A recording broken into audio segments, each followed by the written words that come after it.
कहते हैं कि किसी भी विधा में अगर आपको सफल होना है तो उसमें एक अनुभवी व्यक्ति की बहुत ज़रूरत होती है। अगर कोई अनुभवी व्यक्ति आपको मिलता है और अगर आप उनके उंगलियों को पकड़कर चलते हैं तो निस्संदेह जिस विधा को में आप सफल होना चाहते हैं उसमें आप आगे चल के सफल होते हैं। नमस्कार दोस्तों, मैं हूं आशुतोष और आपके अपने चैनल स्टिलर फार्मिंग पे आपका स्वागत है। दोस्तों, आज की वीडियो बकरी पालन से संबंधित रहने वाली है और साथ ही आज इस वीडियो में सिर्फ और सिर्फ हम बात करेंगे समस्या की, जो हमारे ऐसे बकरी पालक जिनके जो फार्म बंद कर दिए हैं या जो अभी समस्याओं से घिरे हुए हैं। तो अमूमन कुछ बातें ऐसी चल के आती हैं जो हर गोट फार्मर के साथ ऐसी समस्या उनको झेलने को मिलती है। तो आज ऐसे ही तमाम समस्याओं को लेके एक अनुभवी बकरी पालक के पास आया हूं, जिनके पास लगभग 20 वर्षों से भी ज़्यादा का अनुभव है। अगर कहें तो बिहार में बकरी पालन को लाने वाले यही हैं। आगे चल के अभी वीडियो में देखेंगे तो ये वीडियो काफ़ी इन्फॉर्मेटिव होने वाली है। जो अभी बकरी पालन शुरुआत की है या भविष्य में जो बकरी पालन व्यवसाय से जुड़ना चाहते हैं उन तमाम दर्शकों के लिए वीडियो काफ़ी इन्फॉर्मेटिव होने वाली है। तो आइए दोस्तों, देर न करते हुए वीडियो शुरू करते हैं। वीडियो शुरू करने से पहले एक रिक्वेस्ट है कि अगर वीडियो पसंद आए तो एक लाइक जरूर करिएगा, चैनल पर नहीं तो सब्सक्राइब कीजिए।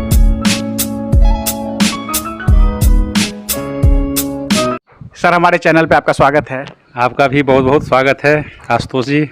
सर, काफ़ी दिनों के बाद मिले हैं और आज काफ़ी कुछ ऐसी समस्याएं हैं जो बकरी पालक झेल रहे हैं और आपके पास सर 20 वर्षों से भी ज़्यादा का अनुभव है। तो देर न करते हुए सबसे पहला सवाल, जो आम किसान जो है आज ये समस्या से झेल रहे हैं, जूझ रहे हैं और उनका मानना है कि बकरी पालन में फीडिंग कॉस्ट काफ़ी हाई चला जा रहा है, तो सबसे पहला जवाब इस पर आप दीजिए। जी हाँ, महंगाई दिन ब दिन बढ़ती जा रही है। अब आज के समय में कुछ भी ऐसा नहीं है आशुतोष जी जो सस्ती मिलती हो। सस्ती बस एक सलाह ही है जो कि मुफ्त में लोग दिए जाते हैं, मिलती रहती है वो। वैसे मैं सभी किसान भाई बंधु को मैं स्वागत करता हूं कि वो बड़े ही ध्यान से मुझे सुनते हैं। और आपने जो अभी बात रखी है कि बकरी पालन में फीडिंग कॉस्ट के बारे में, तो फीडिंग कॉस्ट तो काफ़ी महंगा तो होते ही जा रहा है। अब सस्ता होने की अब संभावना, गुंजाइश भी अब नहीं के बराबर है। हाँ, यदि जिनके पास संसाधन है वह खेतों में हरे चारे का उत्पादन कर सकते हैं, उनके लिए थोड़ी सस्ती पड़ेगी। कृषि का उप उत्पाद बकरियों को चारा के रूप में यदि वह प्रयोग करते हैं तो उनको चारा थोड़ी सस्ती पड़ेगी। उसके अलावा जो कंसंट्रेट है, जो राशन खिलाते हैं जी, तो वह थोड़ी महंगी जरूर पड़ती है। अभी 28 से 30 रुपये किलो के आसपास इसका राशन जो हम लोग खिलाते हैं वो तैयार होता है। तो एक बकरियों को कम से कम 200 से 250 ग्राम दाना तो प्रतिदिन के हिसाब से देना ही होगा। यह जनरल आंकड़ा है। तो इसका कॉस्टिंग लगभग उनको 8 से 10 रुपये करीब करीब आ जाएगा एक बकरी को दाना के ऊपर में। इसके अलावा भूसा है, हरा चारा है, इसका और लेबर कॉस्ट है। इन सब का कॉस्ट को देखें तो एक व्यावसायिक बकरी फार्म के लिए एक बकरी पर 12 से 15 रुपये का प्रतिदिन का खर्चा आता है जी। इनसे बचाव करने के लिए ये समेकित फार्मिंग का एक विकल्प आया था। इसके पहले भी मैंने एक बार बताया भी था आपको जी कि किसान समेकित फार्म करें और अब के उसके साथ साथ उसमें कुछ और करने की आवश्यकता है। अब जब तक के किसान के पास अनुभव नहीं हो या उनके संपर्क में अधिक लोग जाने ना कि हमारा काम जो है वो जो काम को कर रहे हैं उसको मुझे जो जानने वाले लोग हैं वो अधिक से अधिक लोग जान गए हैं, वही आपका बाज़ार बनता है। अब कोई किसान जिसके पास बाज़ार का बिल्कुल अनुभव नहीं है, बाज़ार उनके पास न के बराबर है, वह यदि 25 या 30 बकरी को पालन करते हैं तो निश्चित ही उनको नुकसान हो जाएगा। क्योंकि बकरियों को खिलाने रख रखाव पर और खिलाने पिलाने पर जो खर्च आएगा वह तो आएगा ही आएगा, और उसके हिसाब से उनको बकरियों की बिक्री नहीं होगी तो वह सारा का सारा यह जो व्यवसाय है वो उनको नुकसान में लेकर चला जाएगा। इसलिए समेकित फार्मिंग के साथ साथ एक कॉन्ट्रैक्ट फार्मिंग का भी हम लोग किसानों को बताते हैं कि जैसे आप बकरी पालन में बगैर गुरु का ज्ञान नहीं होता है, तो उसमें गुरु का ज्ञान को थोड़ा सा आप जानकारी में रखना होगा। आप उसको किसी भी एक्सपर्ट से, जो बकरी फार्म जो व्यावसायिक तौर पर जो चला रहे हैं, उनसे मिलकर आप अपना सुदूर क्षेत्र में भी यदि एक बकरी फार्म की स्थापना करते हैं तो छोटा रूप में स्थापना करें। 5 से 10 बकरियों को आप पालन करें। धीरे उसको पालन करने पर अत्यधिक खर्च आपको नहीं होगा, खिलाने रख रखाव में भी ज़्यादा खर्च नहीं होगा, जिसको आप कम कीमत पर, कम लागत से, कम श्रम से आप उसको भरण पोषण कर सकते हैं।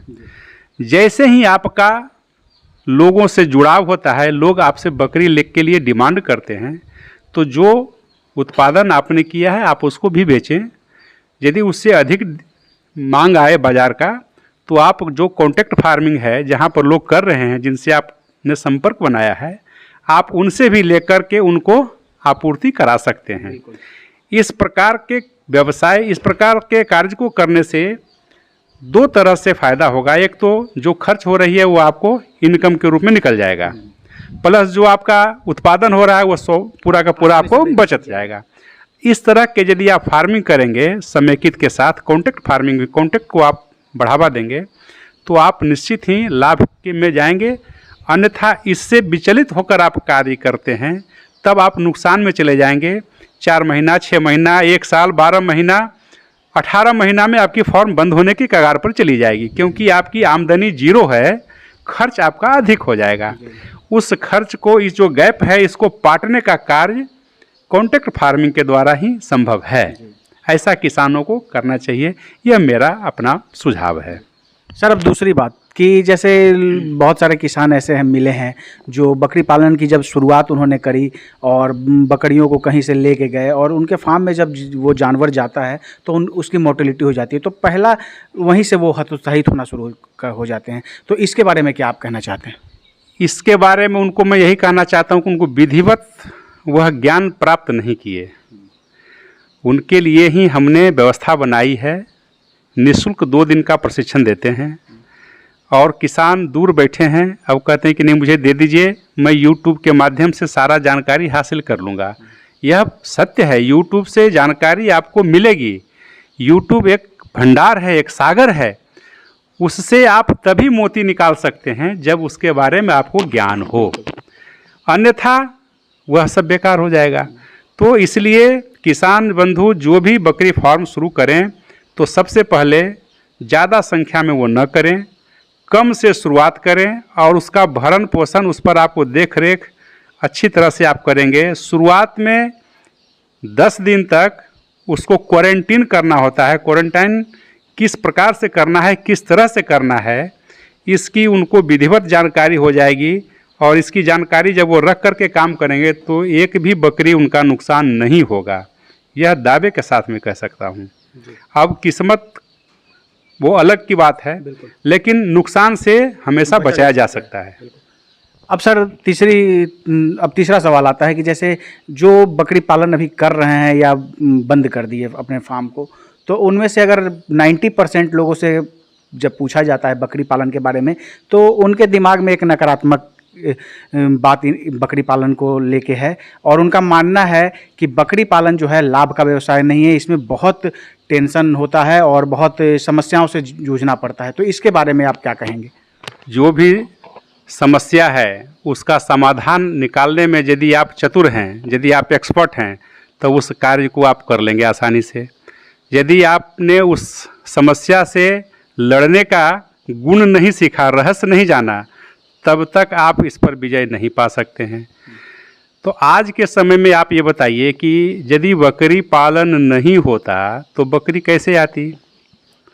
आज मुख्य व्यवसाय इसलिए यह बनता जा रहा है, खास करके मैं तो अपने राज्य को छोड़ करके दूसरे राज्यों को जब मैं देखता हूँ तो वहाँ पर बड़े ही ढंग से और बड़े ही सौहार्दपूर्ण वातावरण में इस कार्य को लोग कर रहे हैं, उत्साह के साथ कार्य को करते हैं। हमारे यहाँ आज भी भ्रांतियाँ हैं, कुछ इसको लोग तुच्छ दृष्टि से देखते हैं, कुछ तो बंद हो जाते हैं, कुछ तो लोगों की बातों को सुन सुन करके बंद कर देते हैं कि और कोई काम नहीं मिला तो बकरी पालन का कार्य कर रहे हो। तो ऐसी व्यंग्यात्मक बातें सुन सुन करके भी कुछ फार्म बंद हो जाते हैं। मन में जो उल्लास है उसको हतोत्साहित करने का बहुत सारा बातें जो समाज से निकल कर आती है वह भी देखने को मिला है, जिसके कारण भी बंद हो जाती है। उससे भी बढ़कर के ये देखने को मिला है कि लोगों में जल्दी बड़ा करने का, जल्दी सारा काम को उसको आमदनी में, लाभ में कैसे कन्वर्ट कर दें, जल्दी से अमीर कैसे बन जाएं, इस पर वो कार्य करते हैं, जो कि हमेशा बकरी पालन में ये निषेध कहा गया है। बकरी पालन का सीधी सीधी आपको मैं ज्ञात बात बता दूं, इसका परिवार बढ़ता है। बकरी पालन यदि आप रखते हैं तो उससे जो बच्चा उत्पादन हो, जो फीमेल गौट हो, उसको पैदा करके आप अपना स्टॉक को बढ़ा लें, यह आपको कभी नुकसान नहीं देगा। बाहर से आप जितने भी बकरी लाएंगे वह आपका वातावरण को पूर्ण रूपेण नहीं सूट करेगा, वह आपको कभी उतना लाभ नहीं देगा जो आपके घर में उत्पादन हुए बच्चे देंगे, जो यहाँ के नेटिव ब्रीड, जो यहाँ का नेटिव ब्रीड होगा, या जो आपके घर का जो पौधा होगा, जो घर का जो बच्चा होगा, वह आपको अत्यधिक मुनाफा देगा। आप उसका उत्पादन करें। बकरी पालन को बड़ा करने के लिए आप 100 बकरी ले आएंगे तो आप बड़ा फार्म नहीं कहलाएंगे। 100 बच्चा पैदा कर लेंगे या 50 बच्चा पैदा कर लेंगे आप, उसमें से 50 फीमेल हो, उसको आप पेरेंट स्टॉक बना लेंगे तो आप बहुत बड़ा फार्मर कहलाएंगे। अब 200 बकरी खरीद कर ले आएंगे तो उससे खरीद कर लाने से बड़ा किसान नहीं कहला जाएंगे, क्योंकि उसमें आपका अनुभव नहीं है। बिल्कुल बिल्कुल। जब आप बच्चा उत्पादन करके उसको पेरेंट स्टॉक बनाएंगे, उसमें जितना अनुभव आपको मिलेगा और जितना ज्ञान की प्राप्ति होगी, वह 200 बकरी लाने में नहीं, कभी नहीं हो सकता है। और जिस दिन अपना घर का स्टॉक तैयार हो गया तो आप जान लीजिए कि फिर आपको इससे बेहतर कोई और कार्य नहीं होगा। इस कार्य को सीखने सिखाने के लिए तो मैंने इस सारा कार्यक्रम चलाते हैं। किसान आए, इसको देखें, समझें, इस कार्य को करें, छोटा सा शुरुआत करें, स्टॉक को पैदा करें घर में और इस कार्य को आगे बढ़ाएं। आप बाहर से ला करके इसका व्यवसाय कर सकते हैं, इसको लाए और तुरंत बेच सकते हैं, ऐसा कर सकते हैं, लेकिन पाल करके बहुत बड़ा नहीं बन सकते हैं, ये सत्य है। सर एक चीज़ और, जैसे जो अभी लोग बकरी पालन कर रहे हैं तो उनमें से भी लोगों का मानना है कि बकरी पालन पहले वाली बात नहीं है।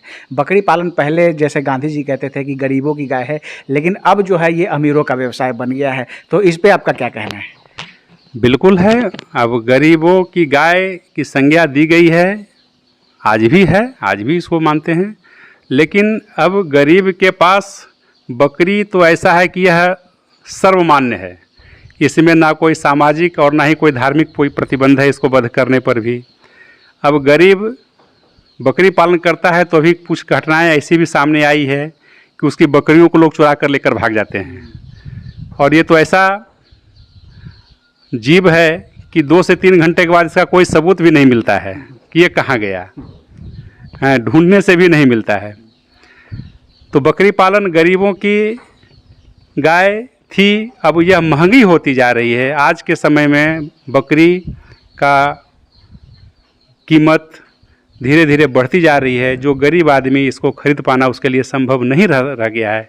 तो स्वाभाविक है, जिसके पास पैसा है वही बकरी को खरीदेगा, वही इसकी फार्मिंग करेगा। इसलिए अब बकरी गरीबों से डाइवर्ट होकर के अमीरों में जा रही है। अमीर व्यक्ति लोग से भी मेरा आग्रह होगा कि आप इसका बकरी फार्म का एक वैकल्पिक व्यवस्था बनाएं। आप बकरी खरीद करके अपने आसपास के 5-10 गरीबों को 2-2, 3-3 बकरियों को बटाई के रूप में भी आप दे करके इस कार्य को करा सकते हैं, ताकि आपका संरक्षण मिलेगा तो उसके बकरियों को कोई नुकसान नहीं पहुंचेगा। ऐसा होने से इस कार्य में इस काम में एक अच्छा खासा भविष्य दिख रहा है। लोगों को इस पर विचार करना चाहिए। सर एक चीज़ और, मेरा आखिरी सवाल है कि जैसे लगभग 2 वर्ष मुझे YouTube में आए हुए हो गए, मेरे चैनल को बनाए हुए हो गया, तो इन 2 वर्षों में हमने देखा है कि जैसे बहुत लगभग जिनका पहले वीडियो बनाया और जब दोबारा उनके फार्म पे गया तो उनका फार्म बंद हो गया, और कारण हर आदमी का अलग अलग, कोई कुछ बताते हैं, कोई कुछ बताते हैं। तो एक कॉमन सी बात क्या है सर, जो आपके पास काफ़ी अनुभव है, आपके पास 20 वर्षों से भी ज़्यादा का अनुभव है, तो आपको क्या लगता है कि क्या कारण हो सकता है? सीधा एक ही कारण है आशुतोष जी, जो मैंने आपको पहले बताया कि कहीं से उनके पास पैसे की व्यवस्था बना करके कहीं से उनको ज्ञान मिला, उन्होंने 100 बकरी खरीद कर ले आया, 50 बकरी खरीद कर ले आए, और वह जी का जंजाल बन गया, क्योंकि बकरी पालन के व्यवसाय में आमदनी निकलती है 1.5 साल के बाद। और मैं किसानों को यह समझाता हूं कि आप 3-1.5 महीने के बाद इससे आमदनी निकालना शुरू करिए। तो 1.5 साल और 1.5 महीने में अंतर हो गया। जिन किसानों को मैं 1.5 महीने से आमदनी निकालना शुरू किया, वह किसान आज सफल हो गए। जो किसान 1.5 साल के बाद आमदनी निकालने के लिए सोचे, वह किसान 3 महीने 4 महीने जाते जाते वो फेल कर गए। इसीलिए यही कारण है सबसे बड़ा कि उनको बीच में आमदनी नहीं होने के कारण उनको इसमें भविष्य नहीं दिखता है। वह काम इसको पूर्ण रूप से जानकारी लेकर नहीं किए हैं, वो या तो आधा अधूरा जानकारी लेकर इस कार्य को किए हैं, जिसके कारण हड़बड़ी में किए हैं, जिसके कारण उनको इस व्यवसाय से मुख को मोड़ लेना पड़ता है। और एक आप जानते हैं ना कि गोनू ओझा का बिलाड़ा वाला ही किस्सा सुने हैं ना, कि जो दूध को देख करके दूर भागता था, वैसे ही वो हाल हो गया हमारे इस बकरी पालन के व्यवसाय में कि बकरी पालन का नाम लीजिए तो जो फेल हो गए तो कह नहीं बाबा ये नहीं करना है। तो वह दूध से जिसका मुंह जल गया है तो वो छाछ भी फूक कर पीता है ना, वही हाल है। तो यही हाल इस बकरी पालन व्यवसाय का होने वाला है और लोगों ने कर दिया। लोग इसकी बेसिक जानकारी को बगैर प्राप्त किए हुए इस कार्य को शुरू कर रहे हैं, वही बंद होने का सबसे बड़ा कारण है। और उनका मन को फिर ये डाइवर्ट करता है और दूसरे को भी इससे इस कार्य को करने से रोकते हैं। बहुत बहुत धन्यवाद सर, काफ़ी महत्वपूर्ण जानकारी आपने दी और आपने समय दिया इसके लिए। जी बहुत बहुत धन्यवाद आपका भी। दोस्तों ये थे विपिन सर, काफ़ी अच्छे से चीज़ों को एक्सप्लोर करके बताया। और जो समस्याएं अमूमन आम किसानों को देखने को मिलता है, झेलने को मिलता है, वही समस्या आज हमने इनसे पूछा है। और सर के पास 20 वर्षों से भी ज़्यादा का अनुभव है, तो चीज़ों को एक्सप्लोर करके इन्होंने अपने अनुभव के आधार पर आप सभी को बताया। फिर भी हो सकता है हमारे से कोई प्रश्न पूछने से रह गया हो या आपके पास कोई डाउट है तो कमेंट कीजिए। स्क्रीन पर सर का नंबर दिया गया है। बकरी पालन से संबंधित जितने भी आपके पास समस्याएँ हैं, जो भी आप आज के समय में झेल रहे हैं, आप निस्संदेह इनसे मिल सकते हैं। इनसे मिलने के बाद आप जो भी समस्या है उसको दूर कर सकते हैं या फ़ोन के माध्यम से भी जानकारी ले सकते हैं। लेकिन मेरी सलाह रहेगी कि ऐसे ही फालतू में कॉल करके, जब आपके पास कुछ पुख्ता जानकारी हो और कोई ऐसी समस्या हो जिससे आप निजात नहीं पा रहे हैं, तो वैसी समस्याओं से सर से संपर्क करिए, क्योंकि इनका भी शेड्यूल काफ़ी बिजी रहता है। दोस्तों आशा है ये वीडियो आप सबको काफ़ी पसंद आई होगी। अगर पसंद आए तो एक लाइक जरूर करिएगा, चैनल पर नहीं तो सब्सक्राइब कीजिएगा। Thank you for watching.